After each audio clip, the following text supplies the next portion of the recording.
Hey guys, welcome. My name is Cody with Fount Atelier and Wheelock Oil Paintings. Excited to have you on this stream with me today. I'm going to do a little oil painting, a little landscape study. And so if you're a part of my email list, I sent you an email earlier today with a reference photo that we're going to use.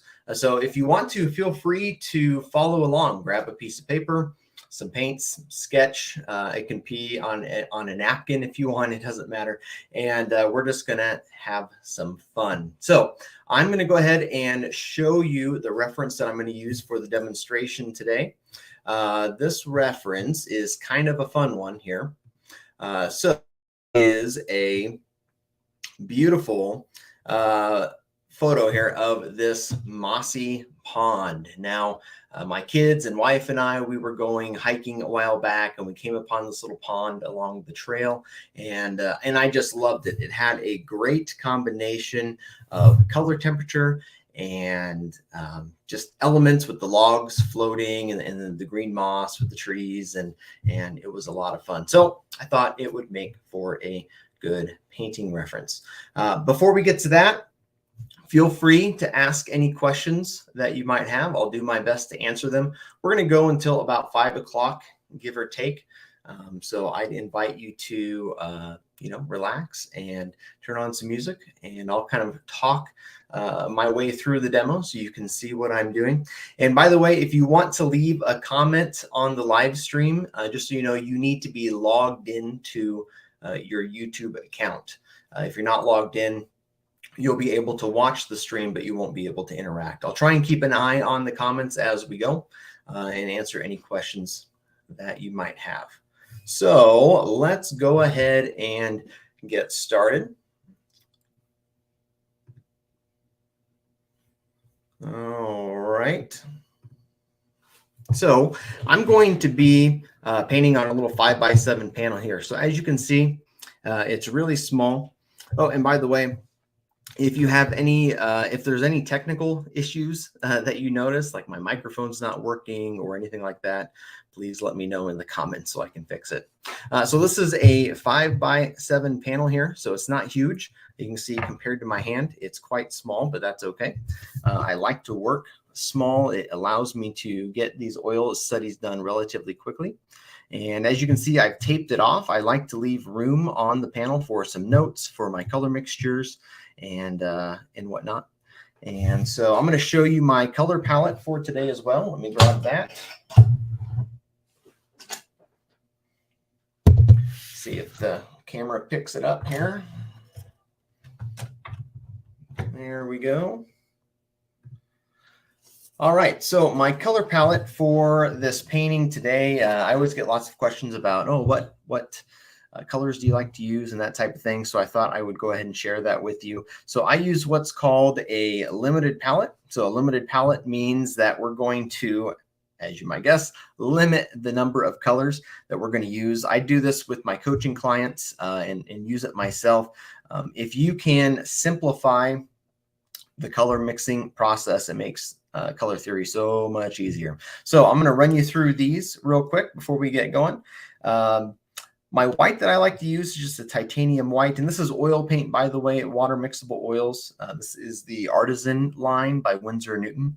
So we've got a titanium white, pretty standard. We've got a lemon yellow. Now, normally I don't like to use a lemon yellow. It's a little bit too cool, but the Artisan line, they make a really nice neutral lemon yellow. I use two reds. This red right here is a cadmium red. It's a red that I don't use that often, to be honest with you. It's just kind of an additional color in case I really need an intense red or orange. The main workhorse red that I use is going to be this alizarin crimson permanent. And then I've got an ultramarine blue as my blue, and then I've got a burnt umber as my dark neutral. And I can pretty much mix and match any sort of color that I want based on those or from those 5 or 6 pigments. All right, let's go ahead and jump into it. Again, if you're just joining us, welcome. Glad that you are here. Grab my panel here. Kitty, hi. Mulvane Art Fair went great. I had a lot of fun. Met a lot of people, so it was a good time. It was awesome to see you there. All right, I'm going to go ahead and zoom in here just a bit so you guys can see what I'm doing. Now, in an hour, it might be kind of hard to get a full painting done, but we will see how much we can do. All right, there we go. So now you can kind of see the reference right next to the panel. All right, so first thing I like to do is I like to tone my panel. So I'm going to get a little bit of my burnt umber, and I'm just going to go ahead and spread it on here. The reason that you tone a panel is to knock down the white and get rid of all of that bright value. It really can screw with how you perceive your value on your panel when you're putting color and value on a white surface. So if you can knock that down a little bit, that can really help. All right, now I'm going to go ahead and draw in my scene. Now, this part surprises people sometimes, but I like to keep it really simple. So let's see, let's just establish the back edge of that pond. Trees come down like that over the sky. And then we've got a log in the middle going across, like right about here. However, I'm going to actually change that up a little bit because compositionally, I don't like having that log go all the way across the composition like that. It kind of impedes the viewer from getting into the composition. So I'm going to actually move it and only make it go about 2/3 of the way across the panel. Now, I know it's kind of hard to see the drawing here. Once I start getting it painted in, it'll be fine. And same thing with, there's another log right down here. It's moving all the way across. I want to use that as a way to get people into the scene. So I might angle it in just a little bit. I'll probably play with these placement of these logs here and there. All right, question from Dawn. Good to see you, Dawn. Does water soluble oils dry faster? And if so, relatively how fast? You know, I don't see a huge difference with the water soluble oils. They dry at about the same rate as a traditional oil. So I really enjoy them because you don't have to use nearly as much solvent. It's just water is your solvent. So you don't have to worry about fumes and that type of thing. Good question, though. Okay, so I'm going to go ahead and mix up the colors that I see. I'm going to move my palette back over here. And this is about all I do for a drawing. So it doesn't get much more complex than that. I'll do more details with the painting side of things. But let's go ahead and get my palette back up here. And we'll zoom out a little bit on the camera.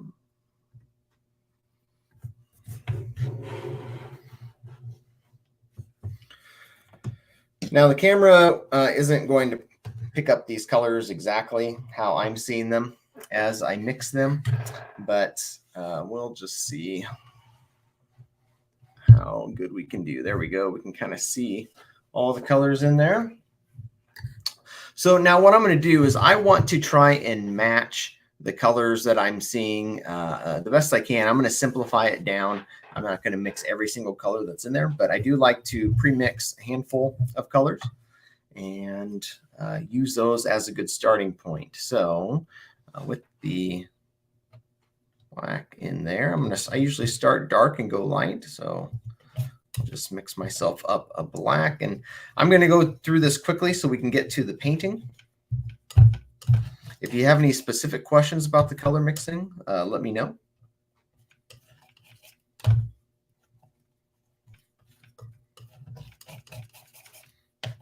I'll go ahead and just mix them up. So I probably won't give you a play-by-play commentary here unless you have specific questions.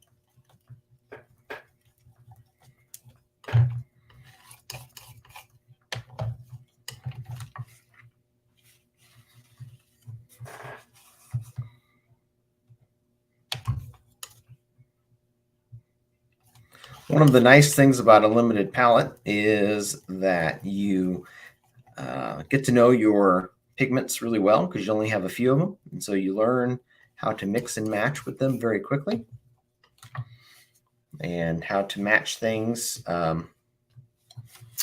pretty accurately, I'd say. Make sure I don't get paint all over the place.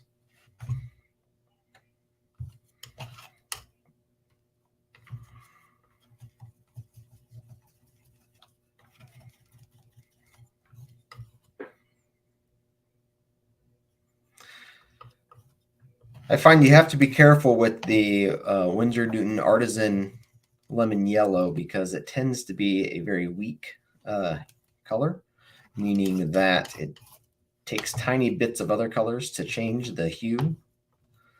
So you have to be careful with it. I think we'll get another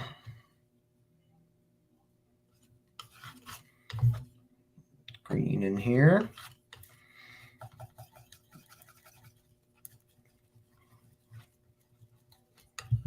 Slightly more yellow green.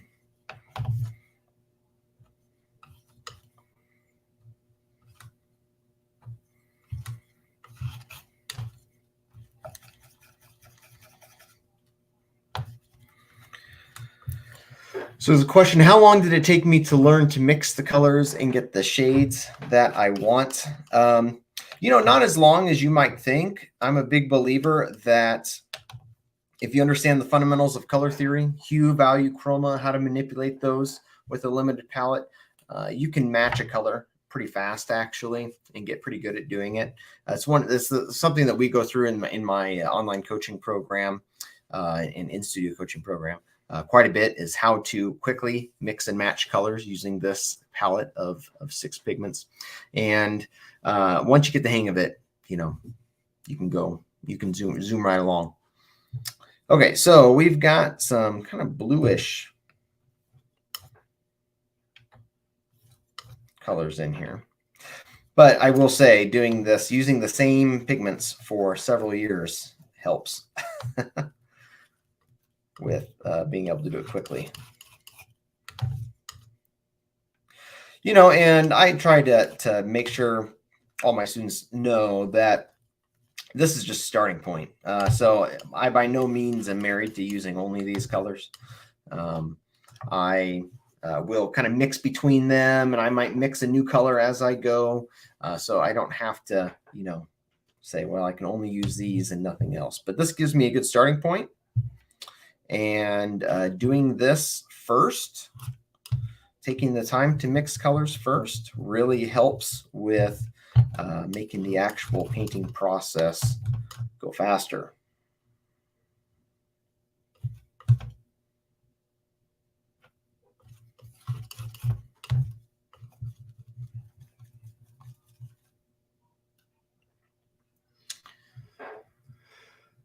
Yeah, so another question. So what percent value versus hue are you going for here? Is it mainly value or mainly hue?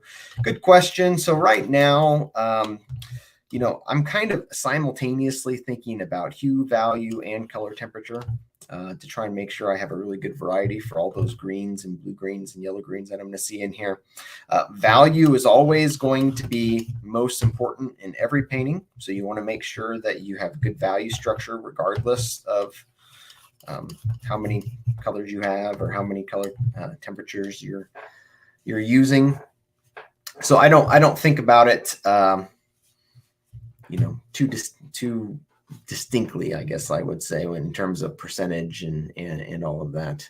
I'm not sure if that answer makes sense, but all right, let's see. I want to get myself a kind of a gray here.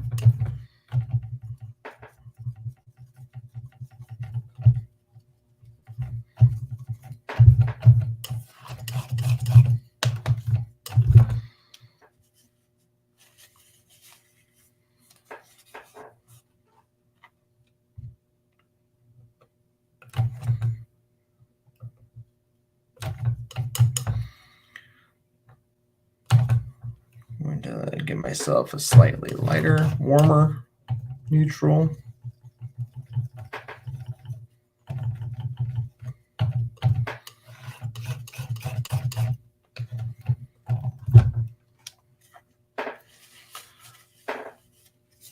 All right, and then I'm going to mix up something for that sky in the background.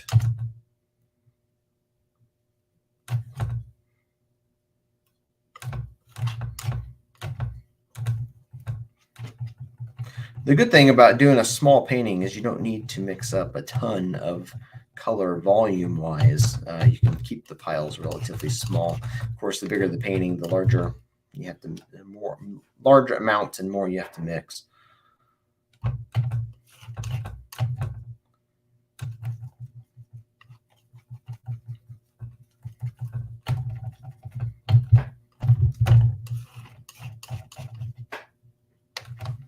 Okay, so I think that's going to work for now, color-wise. So let's see and count them up and see how many I got. So I've got 1, 2, 3, 4, 5, 6, 7, 8, 9, 10, 11. 11 or so mixtures. Now, of course, there's more than 11 colors in there, but this will be good.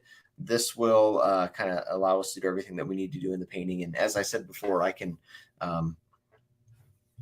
alter these and add to it a little bit if I need to.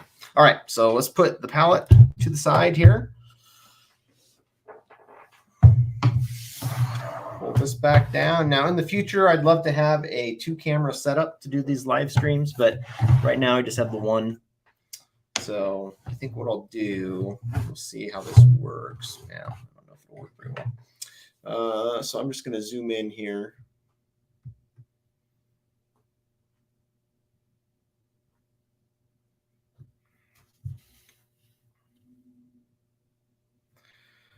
On that, and then we will be able to get started with the actual painting here. Okay, now I get asked a lot too about what brushes I like to use. I'm honestly not very picky when it comes to my brushes. I know some artists are. They need to have a very certain type or a specific type of brush from a specific brand, specific shapes, things like that. But these are what I use. These are just real simple little little cheap brushes. There's nothing fancy about them. Again, I don't do big paintings, so I don't need to use big brushes.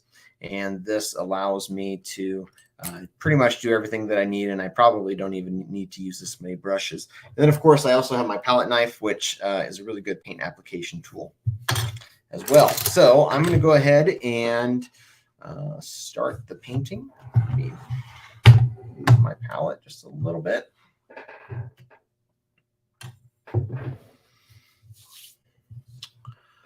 All right. And let's go ahead and get started. Now, some people will ask me, well, where do you start? Do you start at the same place every time? And I certainly don't. I will just kind of start wherever I feels right. So for me, I think right now I'm going to go in here and fill in the sky. Now, keep in mind, this is an oil study. I call it a study for a reason. It's because it's just a quick little sketch. It's not meant to be a painting that I labor on for hours.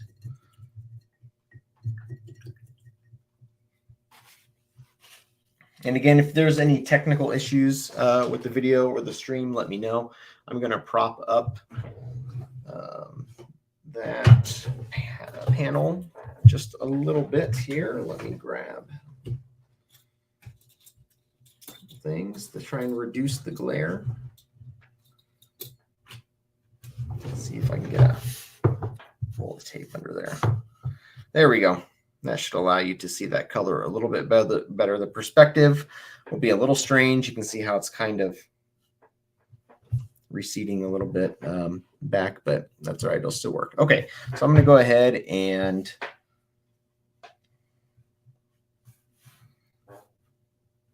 start putting this stuff in.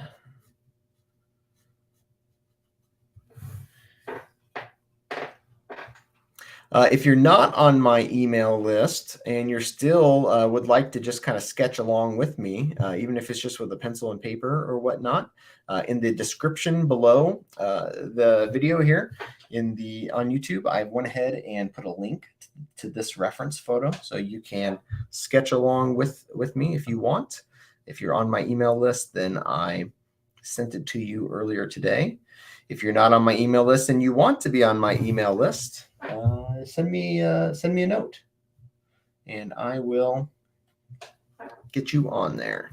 My email, by the way, if you want to do that, is right there, info@fountatelier.com.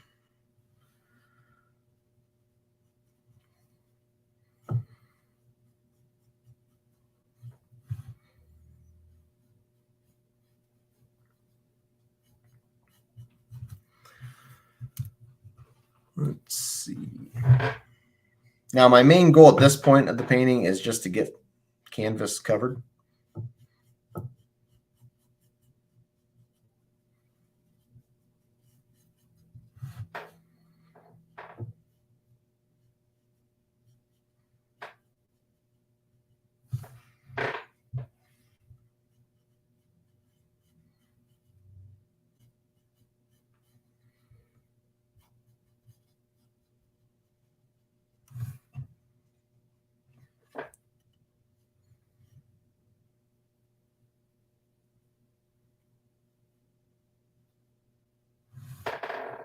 Go ahead and take that off. That's kind of interesting because the trees in the background on the left are very cool in color temperature, and then the trees on the right are quite a bit warmer where the sun is hitting them. There's actually a branch hanging down right here, so it's kind of creating an optical illusion. I'm not necessarily going to include that in here, so I'll just kind of make these trees be one background there.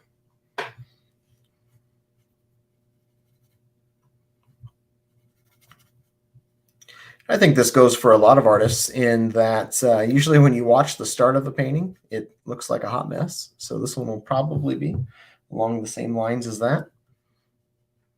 And the idea is to start very broad in general and then pull it together as you go.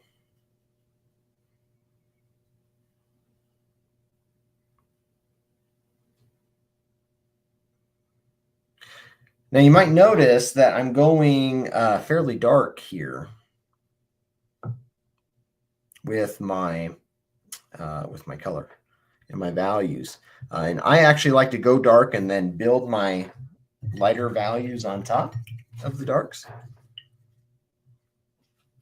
So I usually will start a little on the dark side and then work my way up. All right, I'm going to get a, well, yeah, slightly bigger brush.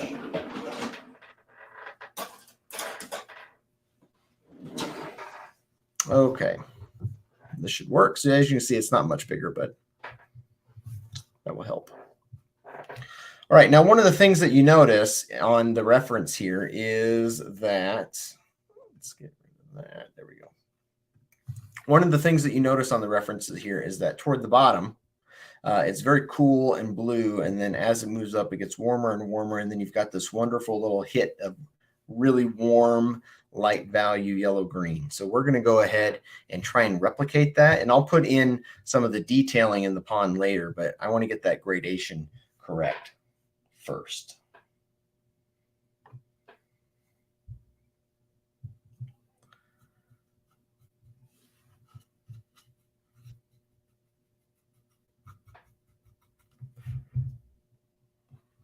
Get this all filled in.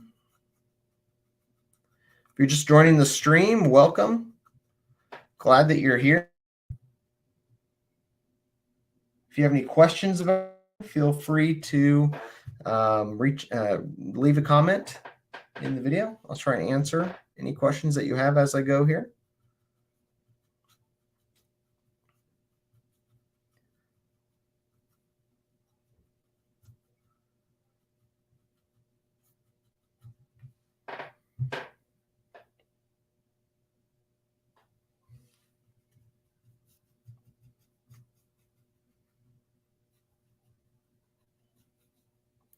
I'm not using much medium here. So if it looks like it's going on a little bit thick, like it doesn't have a lot of flow to it, that would be the reason why.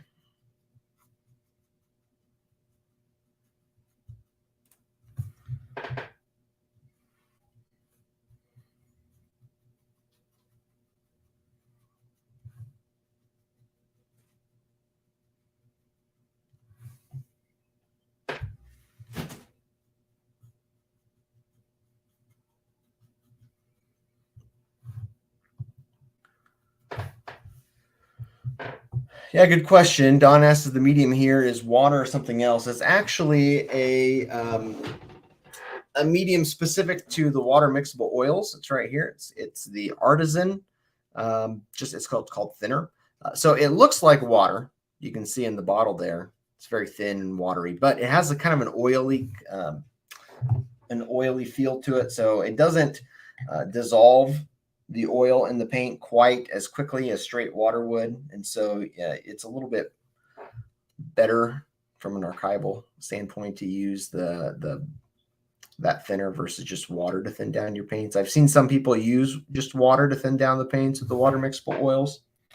And usually it thins them way down and can cause some problems. Plus, for whatever reason, it changes the color just slightly when you do that. So if I need to use a medium, I'll use that. Now, they do have mediums. You had asked earlier about the drying time. They do actually have mediums that actually speed up the drying time of the oils. So if you want them to dry a little bit faster, you can. Personally, I find the medium that they have for that to be a little on the sticky side. It's very thick, almost like syrup. So I don't love that. So you can kind of see here, I'm starting cooler here and then getting warmer as I go up. Hey, Dwight, glad to see you here. Question is, how do I decide how many colors to pre-mix? It really is just kind of a spur of the moment thing. I don't really have a rhyme or reason. I think I usually will end up in the 10 to 15 color range. I'd say that's pretty normal for me, but it just depends on the subject. You know, a subject like this really is pretty simple. It's mostly green and blue, right, with a few neutrals mixed in. So it's not that bad. But some subjects will require more. And even with this one, I don't have the palette in the camera here, but I've already been doing some mixing on the side with the brush. I just trying to not do too much of that. Now, one danger that you can get into with a painting like this is there's a lot of green going on in here. So we have to figure out how to manage that. So in this one, I think we do that mainly through color temperature. But we'll see how it goes. So I mixed in a little bit of red with this black here just to give it kind of a slightly warmer, more purplish tone to counteract all those greens. And red is green's complement, so that kind of helps a little bit. Now, you can see there's all those logs down in the lower right. I'm not going in and painting each of those logs individually right away. Okay, I'm just going in and just generally putting a dark, kind of a dark mass there, and I'll go in and refine it later. Also notice I haven't put any logs in the water yet. I haven't put the light yellowish green area up there. The trees are very nondescript right now. Again, all of that is by plan. That way, I just want to get everything covered and then get more detailed from there. Okay, so I got pretty much all the basics in. Like I said, everything's covered. So now I can go in and I can start to refine some of these areas a little bit more. By the way, if you do happen to be sketching with a pencil or painting along using the reference that I sent you, or the link to the reference in the description below, let me know. I'd love to see how you're approaching this. So shoot me an email with a picture. Let me know in the comments if you're doing that. If not, that's okay. But it's always kind of fun to make this a kind of a group activity, if you will. All right, so I'm kind of loosely putting in some of these darker areas that we see. Now, we're going to be kind of careful here because, you know, those trees are in the distance, so we don't want them. They're not very far away, so we're not dealing with a lot of atmospheric perspective, but it is good to add a few darks in there. We don't want to get too dark, especially that tree back there. And actually, the value of that darker area on the left, I'll just use that as the darks over here.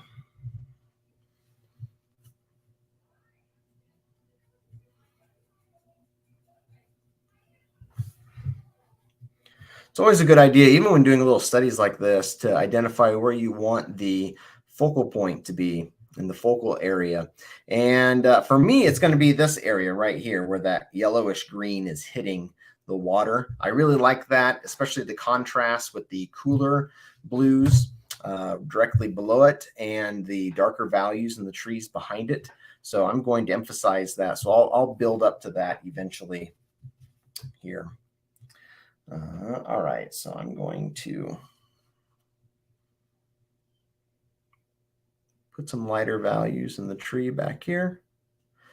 Now I do want to be careful with this because I don't necessarily want to these yellow greens to compete with the intensity of my yellow green, my focal area. So I've added white to these just to dull them down a little bit. And one thing I cover with my coaching clients all the time is just the importance of simplification. You know, I don't need to worry about painting all the individual leaves. You know, when you look at scenes like this, it can feel a little chaotic, like there's a whole lot of stuff going on, and you wonder how in the world you're ever going to manage all of that as an artist. But yeah, keep it simple, keep it simple. And I will be adding some of these, some more neutral areas too, just to help balance it out.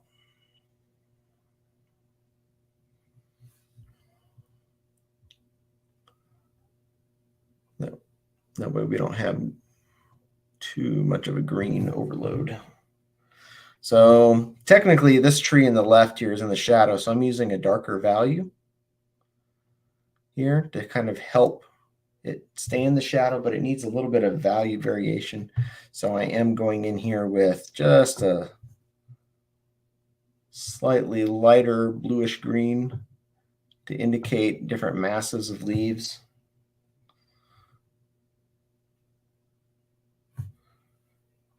Again, I don't need to get detailed with it. This is way in the back, so you know, there's no need to get too fussy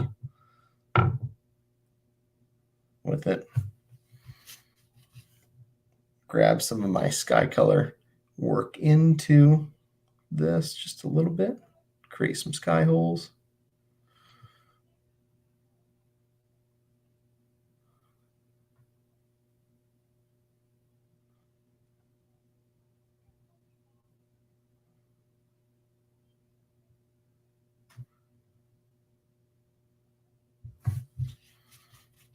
Don't love the shape of that right now, so I'm going to alter that just a little bit. Widen out.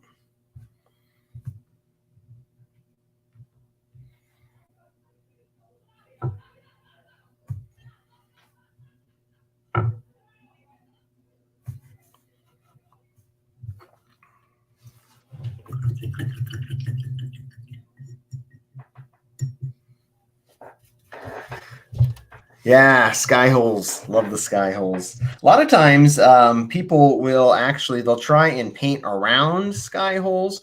Personally, I find it more effective to just paint them right on top of the trees. Seems counterintuitive because technically that's where there's no leaves, but works well.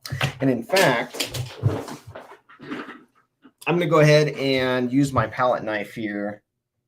I feel like making that sky a bit more chunky. So let's go ahead and just put some paint directly on there with the palette knife.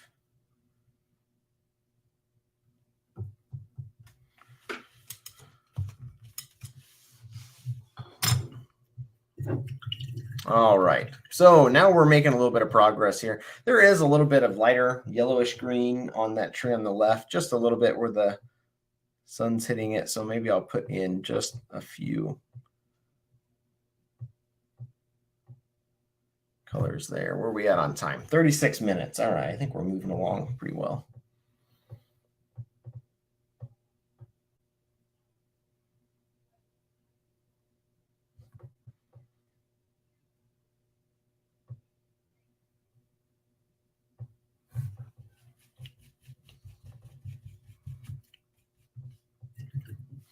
All right, and then I'm going to go ahead and get a little bit more blue, kind of a cool black, and I'm going to work in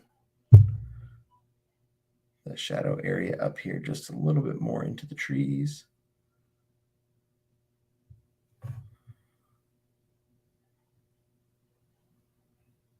A little bit darker right in there. Now you can see that really makes it dark, so I want to be careful. I don't want to go that dark.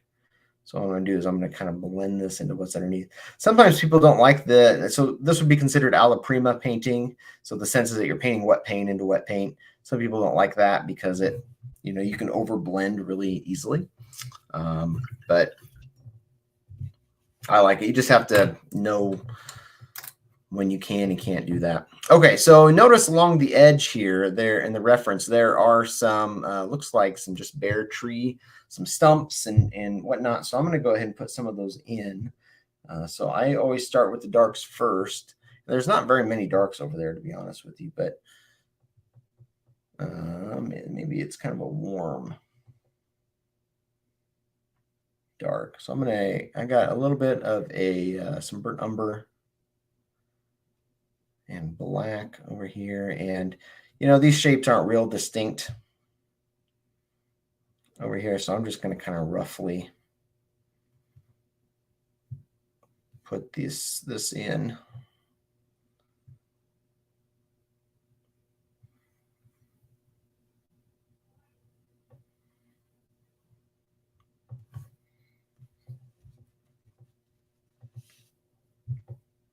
That yellow green will go right there so we can clean that up a little bit. I'm going to take a warm, neutral, lighter value. Just kind of lay it in here. Again, I don't want there to be a ton of contrast, but this at least provides a little tiny bit of relief from all the green. I do feel personally like it's helpful to use a soft brushes when doing some alla prima, because then you're not digging into the paint layers underneath quite as much. So I'm using the sky value to get a little bit lighter.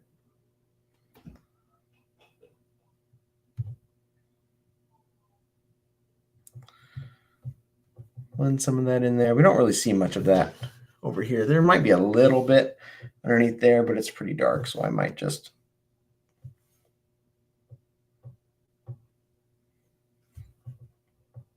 keep it dark and make it look like it's in the shadow there.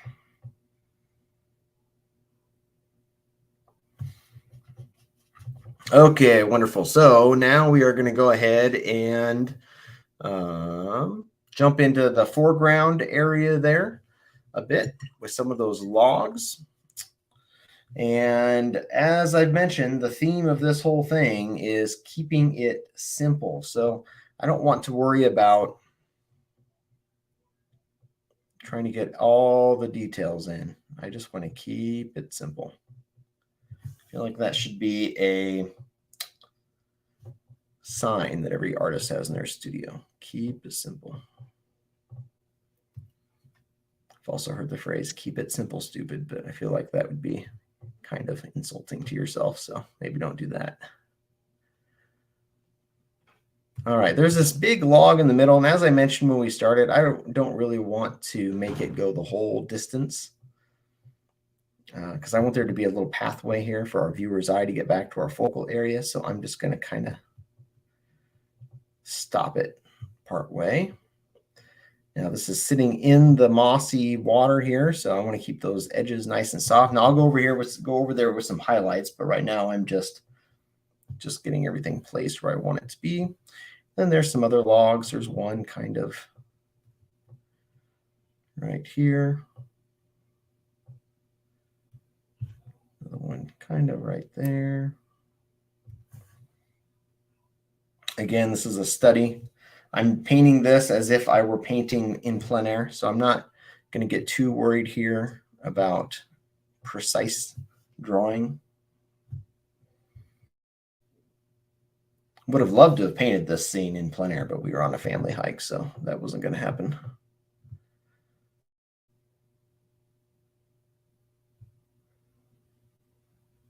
So these logs were kind of haphazardly floating in this little pond lagoon thing. But, we can use that to our advantage as a compositional armature scheme, use them to help direct the viewer's eye to where we want them to go.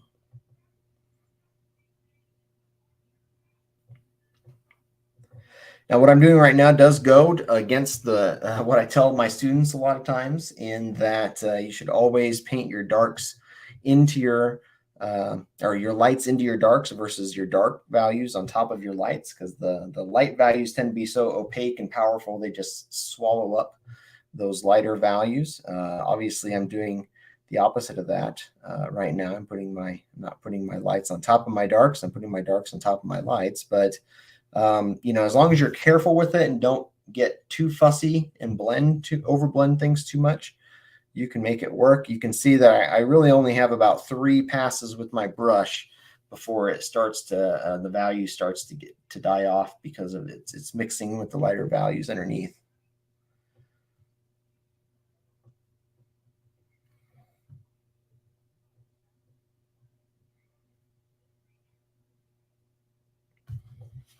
So I have to do a lot of wiping off my brush with the paper towel to keep it from getting too many of those lighter values in the bristles.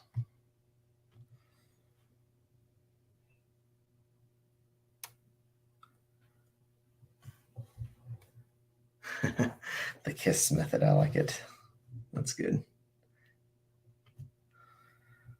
It's been a while since I've done one of these live streams, so got really busy with shows.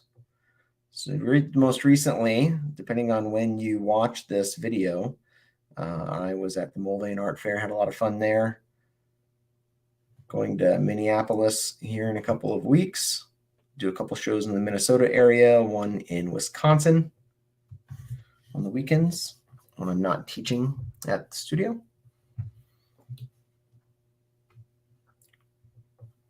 But if you'd like to see more live streams like this, let me know.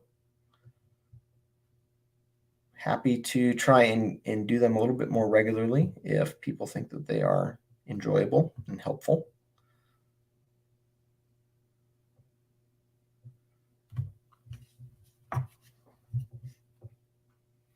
So now you can see I'm defining this dark patch in the lower right a little bit more,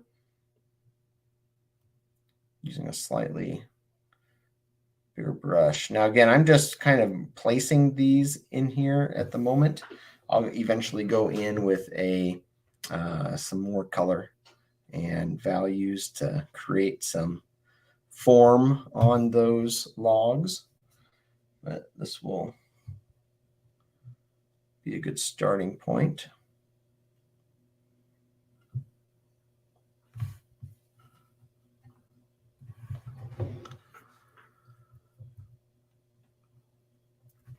Awesome, Kitty. Glad that you're feeling a little more confident watching this demo. That's the goal with these. One of the goals, I should say. All right, now I'm going to work back into here with my greens and blues and try to refine some of those log shapes even more. But even with this, we don't need to make it exactly like the reference, right? The idea is just to capture the essence or the feel of the scene, more so than trying to get all the details. If this were a big studio painting where I plan to spend hours and hours on it, then maybe I you take more time and make sure it's really accurate. But for something like this, we're really just trying to capture the impression of it, which if you're familiar with the Impressionists, that was their whole thing, where they were just trying to capture the impression of what was in front of them, not trying to capture it exactly, which is what got them in hot water with the Academy folks and more traditional people of the day.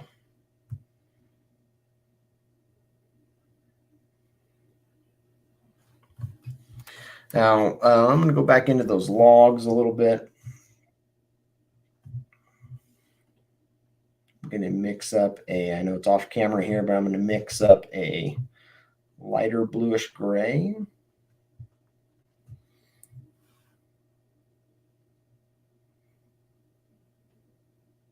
Some of these value changes are probably going to be fairly subtle, so I don't know how well the camera will pick it up.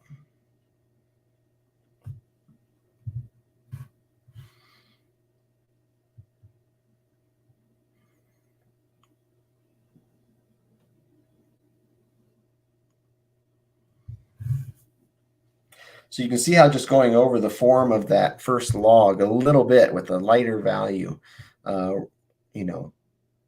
helps with getting a little bit more of a feeling of form.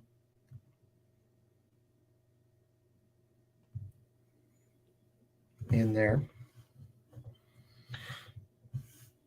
Make sure those edges stay nice and soft.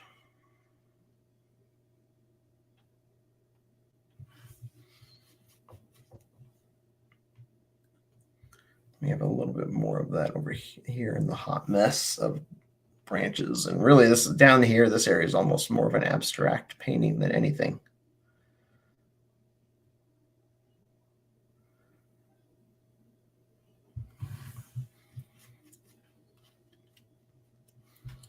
All right, I'm going to go and start laying in a little bit more in the water area as far as colors go. So I'm going to build up. I really love the colors in this area. This blue that's reflecting the color of the sky there. So I'm going to start with this kind of aqua green.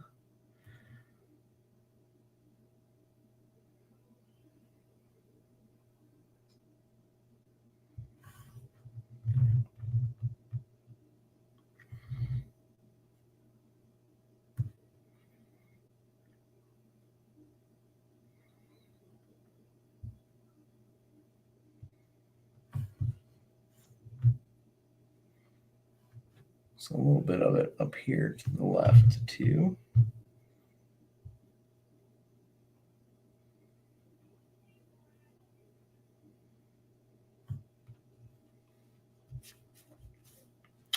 I need to mix it up, but then there's a really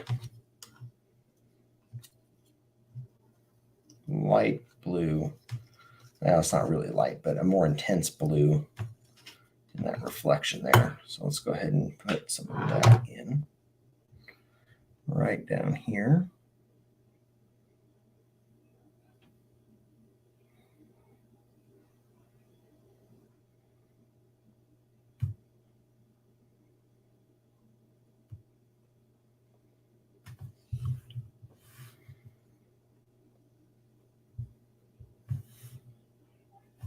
If you happen to just be joining us, welcome to the stream. I know people tend to pop in and out of these things. If you have questions, let me know.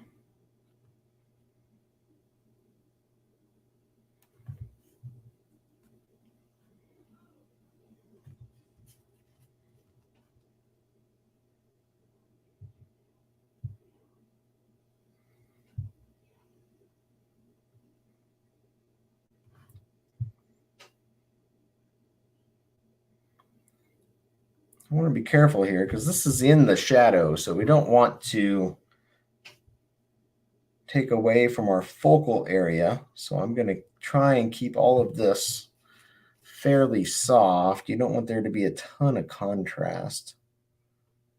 There's going to be a little bit, but if there's too much, it'll be distracting. And then I like on the right side, we're getting some just little peaks of the warmer green where the light is kind of hitting the water. So let's kind of put that in.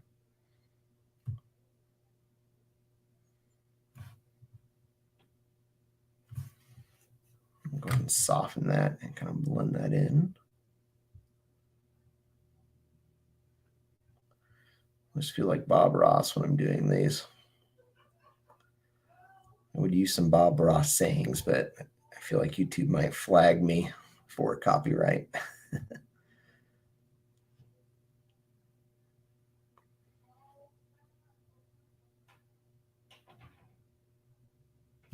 And even on these little guys, I want to try and keep the contrast down a little bit because it's not the focal area. I want the pop to be right where the focal point will be. So just a little bit there, not much. Maybe we'll get a little crazy and bring it out to here. I do like the one of the things that drew me to the scene was these warm greens up next to the really cool bluish greens. Anytime you have a big contrast in color, temperature, value, anything like that, it tends to catch our eye.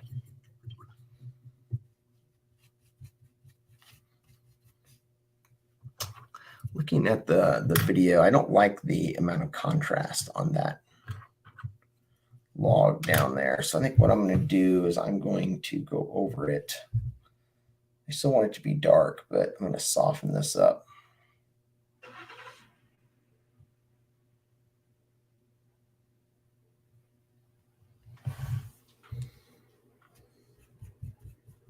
I don't know if I love that this goes all the way across like I mentioned before. So I think we might make a executive decision here and get rid of some of that log right there and kind of create a visual pathway into the painting.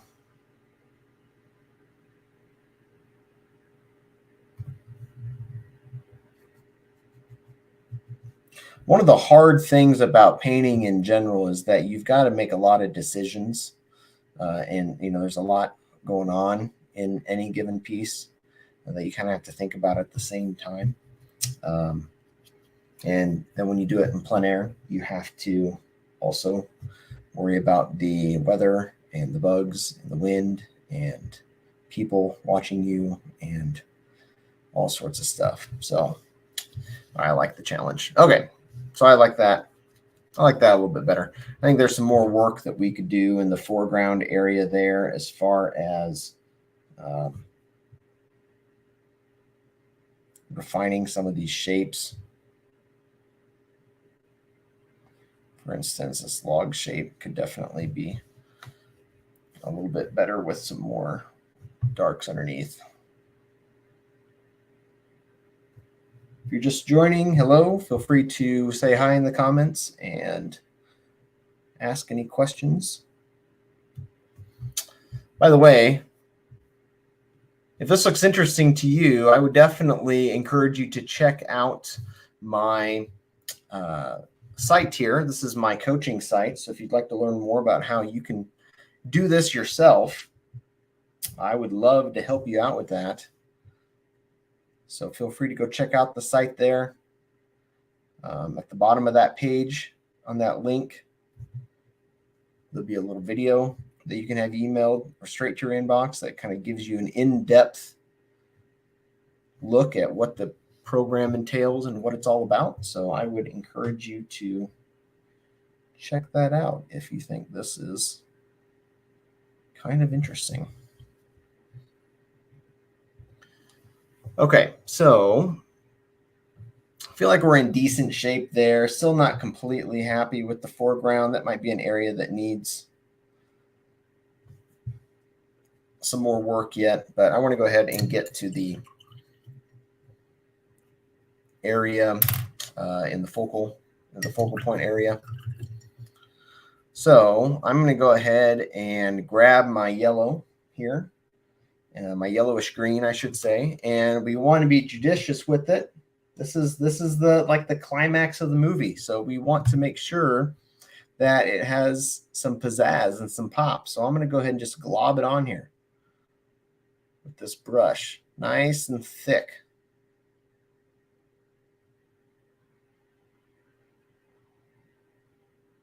One thing that people don't realize is that your surface quality of your paintings just as important as the content of the painting. So you want to make sure that you have nice variety in textures. So I'm intentionally putting this on very thick to make it really stand out, not only in color temperature and contrast, value contrast, but also literally stick out above the surrounding paint in terms of texture.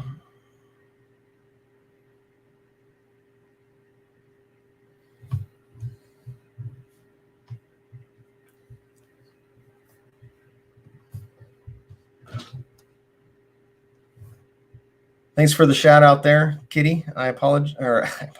Thank you. I appreciate it. Yes. Yes, Roger, globbing it on. That's a technical term. Globbing it. Doubt that it's a technical term, but we're going to go with it. It's my studio. I can do what I want. All right. So you can see there that it's creating this nice sense of contrast, which is exactly what we want. Juxtaposed with those cooler bluish greens.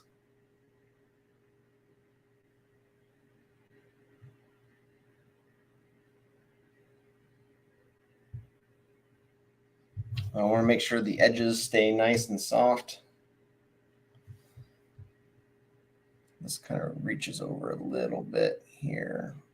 I want to be careful. I don't want these two edges to be too similar, so I might actually tone down the one toward the back.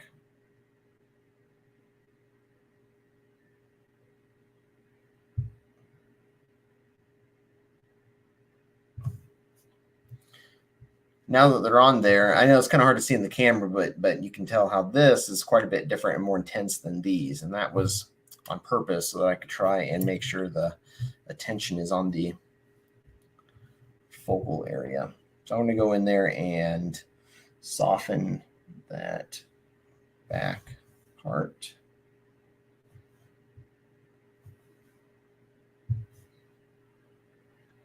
At some point, I hope to have a multi-camera version so you can see exactly what I'm doing on the palette as well as on the panel, but this is what we have for now.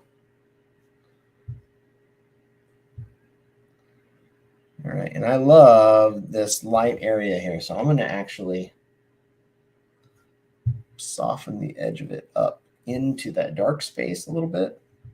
When you have a nice soft edge like that, it can almost create a glowing effect, and I don't know how well it will come off in the camera that I have, but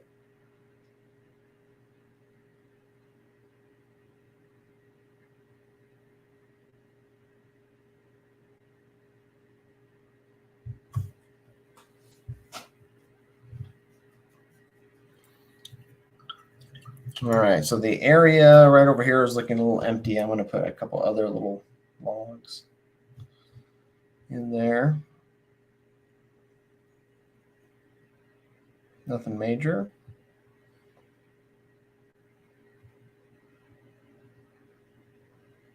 Keeping those edges nice and soft.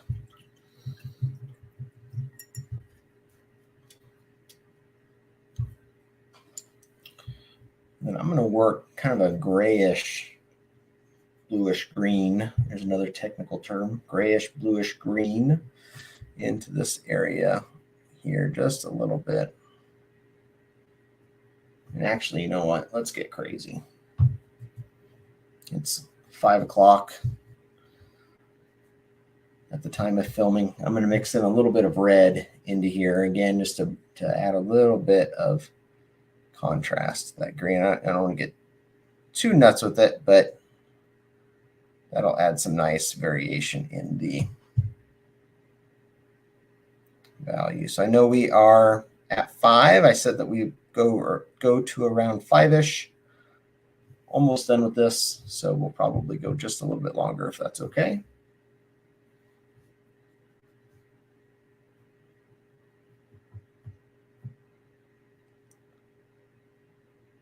Kind of covering up my logs that I just put, but that's okay. Can reestablish them.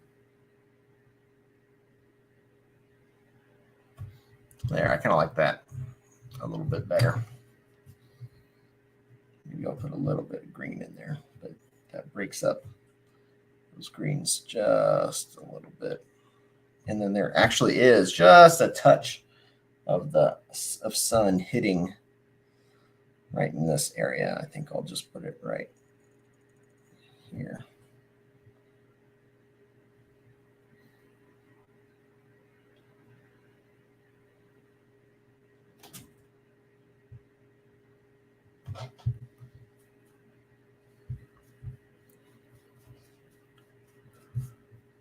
All right, I'm going to reestablish my logs.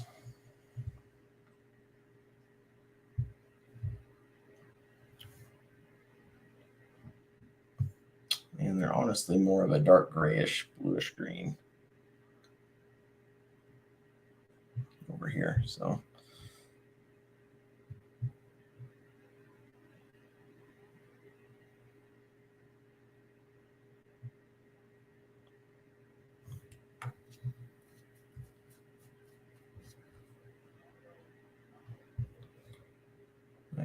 darken this one up a little bit.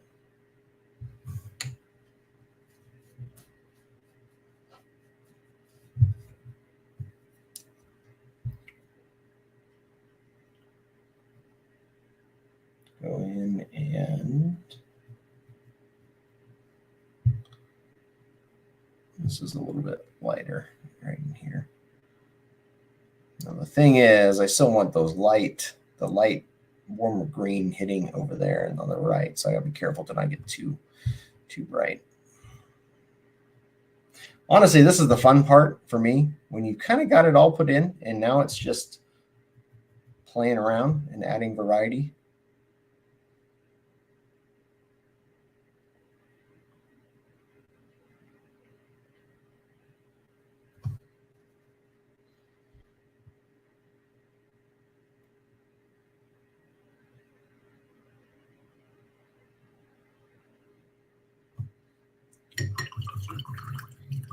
All right. Well, you guys know how these things go. We could work on this forever, but let's go ahead and do the best part, which is where we take the tape off and we can see it with those nice clean edges. So people that ducked out, that's too bad. They're not going to see the clean edges. All right. Pull that.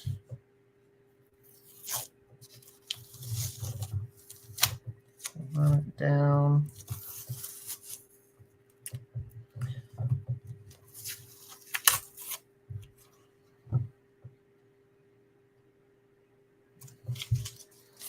There we go. And as is customary with my paintings, I will go ahead and put my color swatches along the side here, my mixtures.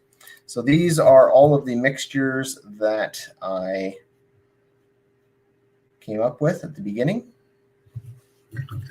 So if you came in late to this video, go back and watch the recorded version on my channel, and you'll be able to see me mix all these colors up. Again, if you would like to see more live streams, let me know.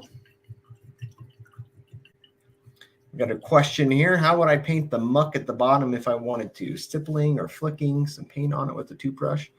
Yeah, sure. I mean, that would be a great way to do it. Just taking a little pointy brush and just kind of pointing it in there. And, you know, I might still go back and refine the bottom of that just a little bit. But yeah, a paintbrush would be kind of an interesting tool to use. You know, you can get kind of creative with it and use all sorts of things. And to be honest, I really wanted to get this done in about an hour. So usually I might spend a little bit longer on it, but I wanted to make sure we could get a painting done from start to finish on the live stream. So I might have spent a little bit more time down there.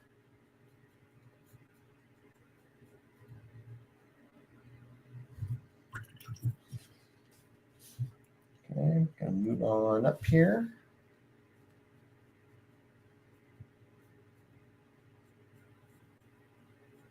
Again, if you're looking at this and thinking, oh, that looks kind of interesting, go ahead and check out my site, my teaching site, valentatelier.com. You can learn more about the program that I teach both in studio and online, and see if it might be a good fit for what you're looking for in your artistic goals. I generally try to go dark to light on here, but I always end up running out of room. So try and get the lighter greens on there. Now this one will probably take a while to dry. The yellows, this lemon yellow is the slowest drying pigment on here.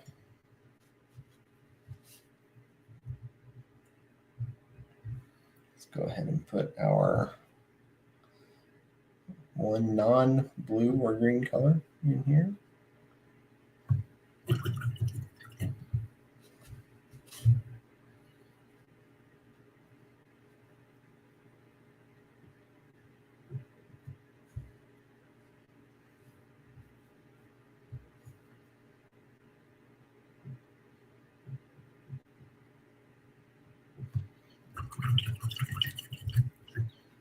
And of course, I'll put my notes on here. So even if I do a painting in studio like this, obviously I was there to take the reference photo and whatnot. So I'll go ahead and notate kind of what the experience was like, the time of day, direction of light, things like that. So,